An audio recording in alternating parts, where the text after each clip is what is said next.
Ridiculous.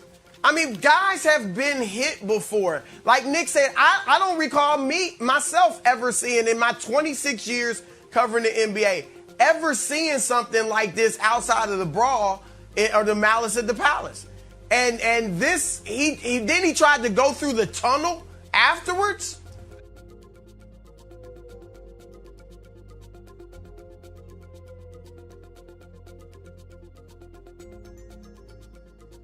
Ridiculous. I mean, guys have been hit before. Like Nick said, I don't recall myself ever seeing in my 26 years covering the NBA, ever seeing something like this.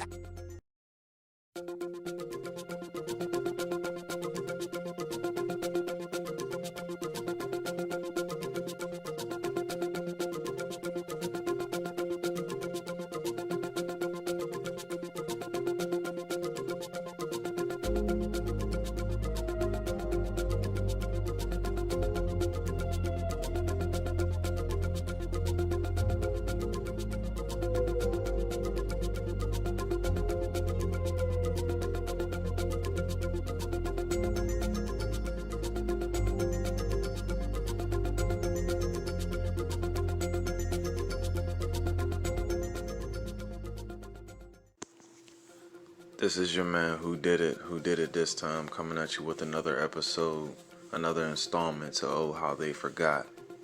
And on this we're going to highlight Chris Broussard, as well as Nick, Gonzo, Doug Funny Looking Right.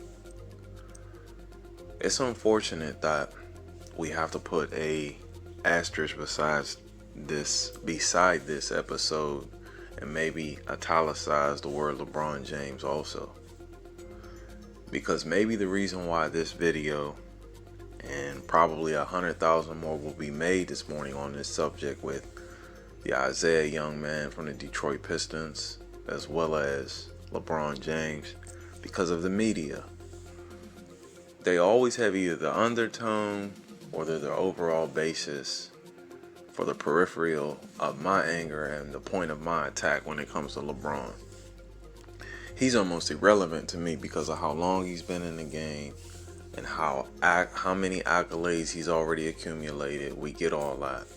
But how stat driven he is, as well as the media covering, that is where my issue is with him. Could he care? No, not even the slightest bit. He doesn't care about us and none of our takes.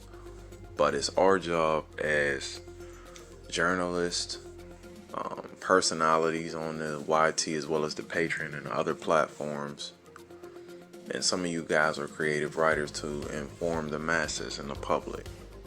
Now, with that being said, we heard Chris Broussard say in 26 years of covering the NBA, he's never seen anything like yesterday with the Isaiah young man as well as LeBron James, between the Pistons and the Los Angeles Lakers, the Detroit Pistons, that is. He told a bold-faced lie, and here's why. Less than 26 years ago, we saw a melee with the whole Kings bench and the King players on the court and the assistant coaches fight with the Los Angeles Lakers. The fight occurred between Rick Fox and Doug Christie first. It escalated, both men were ejected. The fight got so out of control that Shaq, who was supposed to be, allegedly he was injured, he got up with a sore toe and everything and started throwing the hands with them. Well, I'm sorry, he did not throw the hands. Please don't quote me on that.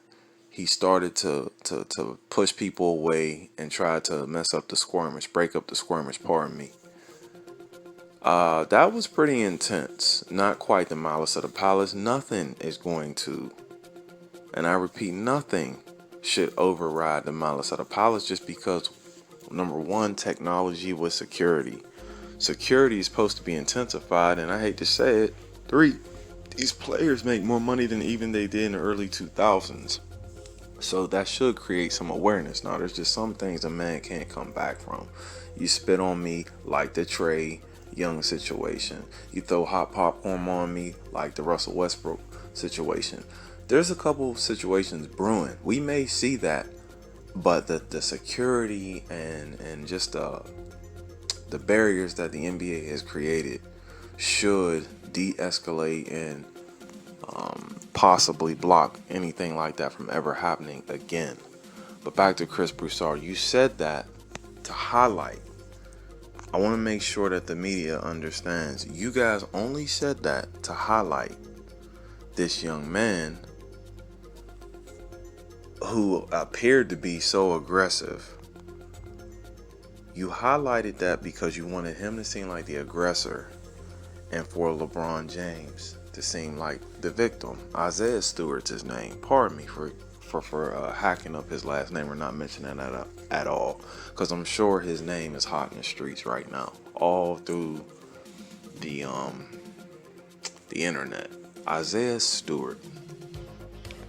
They made that young man seem like he was just out of control. Now, did he overreact when he saw the blood? I'm not his therapist, so I can't really say.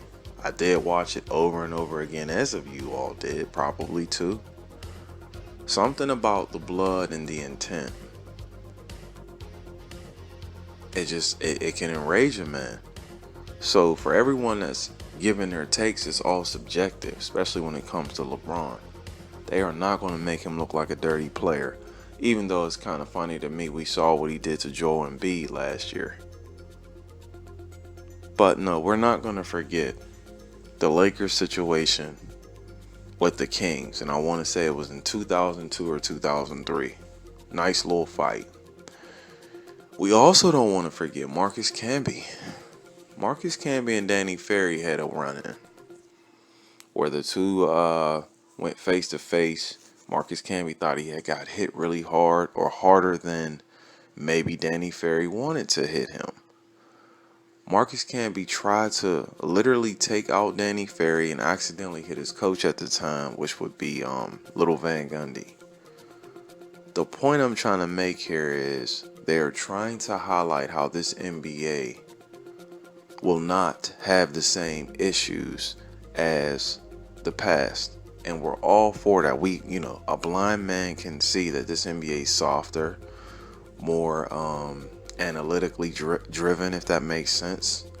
Less physicality. We get all that. We make fun of it on the dais, especially on this platform. We get all that. But for you to say that you've never seen, no, someone under 25 can say that.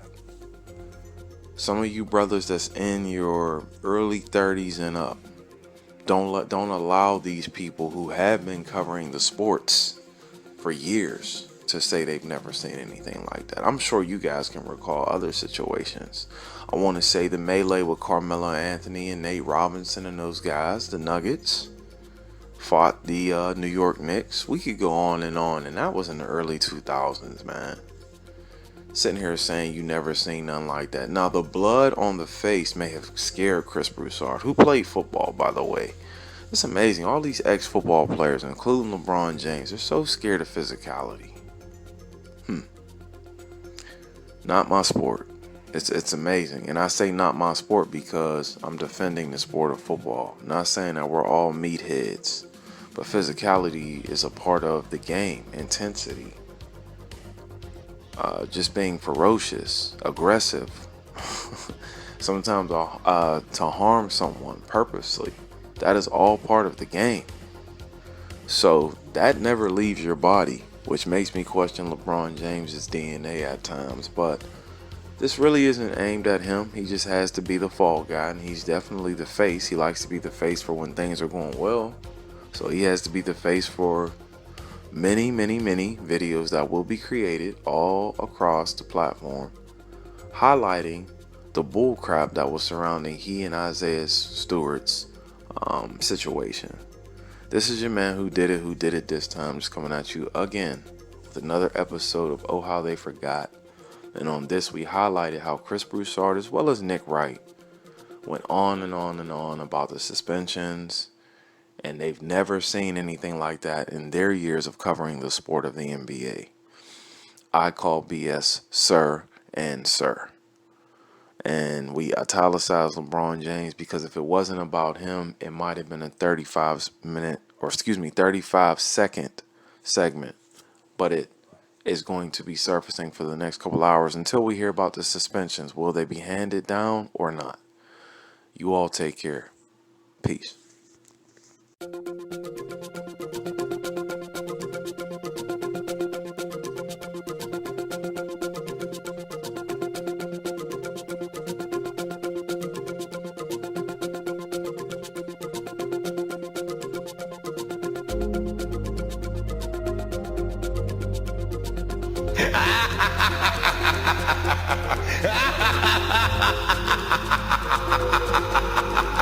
Ha ha ha ha!